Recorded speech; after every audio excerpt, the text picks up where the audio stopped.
بسم اللہ الرحمن الرحیم۔ السلام علیکم ورحمۃ اللہ وبرکاتہ۔ اسلامک ہب آفیشیل کے معزز سامعین، اللہ رب العزت سے دعا ہے کہ اللہ رب العزت آپ سب کے ان سارے مسائل کو، ان ساری مشکلات کو، ان ساری پریشانیوں کو جن کے حل کے لیے آپ ہمارے چینل کے وظائف دیکھتے ہیں، اللہ رب العزت ان سب کو حل فرما دیں اور آپ کی ساری مصیبتوں، تکلیفوں، آزمائشوں کو دور فرما دیں۔ اللہ رب العزت سے عافیت والا معاملہ مانگتے رہا کیجیے، اور یہ عافیت اللہ رب العزت کی نعمتوں میں سے ایک نعمت ہے۔ پریشانی سے بچے رہنا، تکلیف مصیبت سے بچے رہنا، یہ عافیت والا معاملہ اللہ رب العزت سے مانگتے رہا کیجیے۔ تو آئیے آج کے عمل کی طرف بڑھتے ہیں۔ 15 شعبان کا یہ تیسرا عمل ہے۔ میں نے گزشتہ ویڈیوز میں عرض کیا کہ یہ 3 وظائف آپ نے 15 شعبان میں کرنے ہیں۔ آپ کو اگر لیٹ یہ وظائف کا پتہ چلتا ہے، یعنی آپ صرف 3rd وظیفہ میرا یہ صرف دیکھ رہے ہیں، تو آپ گزشتہ 2 ویڈیوز کے لیے یوٹیوب پر اسلامک ہب آفیشیل لکھ کر سرچ کیجئے۔ آپ کو تینوں ویڈیوز اکٹھی مل جائیں گی 15 شعبان کے حوالے سے، اور ان کا ٹائٹل بھی یہی ہے 15 شعبان کا وظیفہ، اس لیے آپ کو ایزیلی پتہ چل جائے گا۔ آپ ان تینوں وظائف کو ایک وقت میں بھی کر سکتے ہیں، اور یوں سمجھیے کہ ایک بہت ہائی اینٹی بائیوٹک یہ میڈیسن بن جائے گی، تو اس سے انشاءاللہ بہت زیادہ آپ کو فائدہ ہوگا۔ آپ اکٹھا بھی کریں اور اگر الگ الگ بھی کر لیں تو بھی انشاءاللہ آپ کو فائدہ ہوگا۔ تو آئیے عمل کا آغاز کرتے ہیں۔ سب سے پہلے عمل کا مقصد کیا ہے، اس سے آپ کو فائدہ کیا ہوگا؟ تو اس میں سب سے بڑا فائدہ یہ ہے کہ اللہ رب العزت اس سے انشاءاللہ آپ کو کثیر دولت، کثرت سے اور برکت والی عطا فرمائیں گے انشاءاللہ، اور آپ کو اللہ رب العزت اتنا دیں گے کہ آپ دوسروں میں بھی تقسیم کریں گے۔ اور یہ اصل خوبی ہے کہ اللہ رب العزت کسی کو مال دے دیں، پیسہ دے دیں، اور پھر اس کو وہ اخلاق اور سخاوت بھی عطا فرما دیں کہ وہ لوگوں پر خرچ کرنا شروع کر دے، اور یہ بہترین سودا ہے اللہ رب العزت کے ساتھ۔ تو اب اس میں سب سے پہلی چیز یہ کہ اللہ رب العزت کثرت سے رزق عطا فرمائیں گے۔ دوسرا یہ کہ اللہ رب العزت اتنا عطا فرمائیں گے کہ آپ لوگوں میں تقسیم کریں گے۔ تیسرا یہ کہ اگر آپ کی کوئی ایسی حاجت پریشانی ہے، کوئی ایسا اٹکا ہوا آپ کا رکا ہوا کام ہے جو سالوں سے پورا نہیں ہو رہا، انشاءاللہ اس عمل کو آپ جب یقین کے ساتھ کریں گے، اللہ رب العزت آپ کے اس مسئلہ کو بھی حل فرمائیں گے۔ اور کوئی ایسا کام جس میں آپ کو رکاوٹ نظر آ رہی ہے، کوئی حل اس کا نظر نہیں آ رہا، اس کے لیے بھی آپ کر سکتے ہیں۔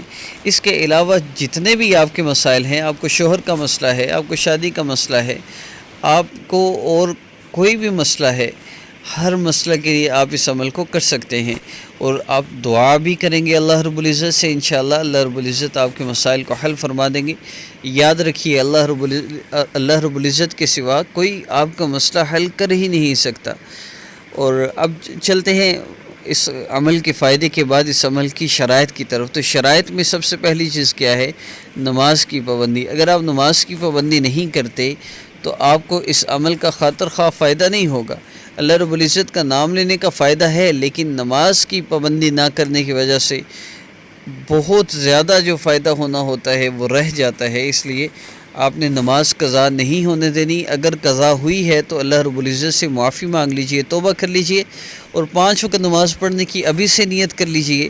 جس نماز کا وقت ہے ابھی آپ نے نہیں پڑھ لی تو وہ ادا کر لیجئے، اور اس عمل کو کیجئے، اس کے ساتھ ہی انشاءاللہ آپ کو بہت فائدہ ہوگا۔ اور گزشتہ ویڈیو میں نے نوافل کے متعلق بھی بتا دیا تھا کہ کس وقت نوافل پڑھ سکتے ہیں۔ ان اوقات میں آپ 2 نفل پڑھ لیں اور پھر اس عمل کو کر لیں۔ اگر وہ اوقات ہیں جن میں نوافل نہیں پڑھنے، جو میں نے گزشتہ ویڈیو میں عرض کیا، تو اس میں آپ پھر نفل نہ پڑھیں، ویسے ہی اس عمل کو کر لیں۔ تو اور باقی شرائط میں یہ ہے کہ محسوس ایام میں اس عمل کو آپ کر سکتے ہیں۔ آپ مصلی پر بیٹھ کے کریں تو زیادہ بہتر ہے، لیکن آپ محسوس ایام میں ہیں، بیٹھنے میں حرج کوئی نہیں مصلی پر، لیکن پھر بھی آپ ٹیک لگا کے یا کرسی وغیرہ پر بیٹھ کے بھی اس عمل کو کر سکتے ہیں، کوئی مسئلہ نہیں ہے، اور اس طرح کی کوئی شرائط نہیں ہے، آپ ایزیلی اس عمل کو کر سکتے ہیں۔ آپ نے کرنا کیا ہے؟ آپ نے 3 مرتبہ درود پاک پڑھنا ہے۔ عمل کا میتھڈ سن لیجئے، 3 مرتبہ آپ نے درود پاک پڑھنا ہے۔ اس کے بعد آپ نے 3 مرتبہ درود پاک پڑھنے کے بعد آپ نے 70 مرتبہ وَأُفَوِّضُ أَمْرِي إِلَى اللَّهِ، اے اللہ میں اپنا معاملہ آپ کے سپرد کرتا ہوں، جو آپ میرے لیے بہتر سمجھتے اللہ میرے لیے کر دے۔ پھر اللہ رب العزت سے دعائیں بھی کرے، اللہ میرے لیے تو عافیت والا معاملہ فرما دے، مجھ میں تو ہمت نہیں ہے یہ مشقت اور یہ تکلیف برداشت کرنے کی، اللہ میرے ساتھ عافیت والا معاملہ فرما دیں۔ اور پھر آپ پڑھتے رہیے وَأُفَوِّضُ أَمْرِي إِلَى اللَّهِ وَأُفَوِّضُ أَمْرِي إِلَى اللَّهِ وَأُفَوِّضُ أَمْرِي إِلَى اللَّهِ۔ اب اللہ رب العزت سے اللہ رب العزت کو پکاریے، بار بار اللہ رب العزت کو یاد کیجیے ان الفاظ کے ساتھ، اور پھر اللہ رب العزت سے آپ نے دعا کرنی ہے اپنے ہر اس مسئلہ کے لیے جس میں آپ مبتلا ہیں اور پریشان ہیں۔ آپ یقین کے ساتھ کیجئے، اللہ رب العزت آپ کا ہر مسئلہ حل فرما دیں گے۔ آپ کو اگر میری ویڈیو پسند آئی ہے تو ویڈیو کو لائک کیجئے، چینل کو سبسکرائب کیجئے اور بیل آئیکن کو بھی پریس کر لیں، تاکہ شعبان کے حوالے سے 8 کام ہیں، جس بندے میں یہ 8 کام موجود ہیں یا ان میں سے کوئی ایک بھی موجود ہے، وہ توبہ کر لے تو اللہ رب العزت اس بابرکت رات کے صدقے ساری مخلوق میں، اپنے ان مسلمان لوگوں میں ساری مخلوق کو اللہ رب العزت ان کے گناہوں کو معاف فرما دیتے ہیں۔ لیکن یہ 8 باتیں جس بندے کے اندر بھی موجود ہوں اس کی مغفرت نہیں ہوتی، یا ان 8 میں سے ایک بھی کسی کے اندر موجود ہو تو اس کی مغفرت نہیں ہوتی۔ وہ 8 باتیں کون سی ہیں، نیکسٹ ویڈیو انشاءاللہ جو اپلوڈ ہوگی اس میں ہم آپ کو بتائیں گے۔ ہمارے ساتھ رہیے گا اور اپنا بہت سا خیال رکھیے گا۔ السلام علیکم ورحمۃ اللہ۔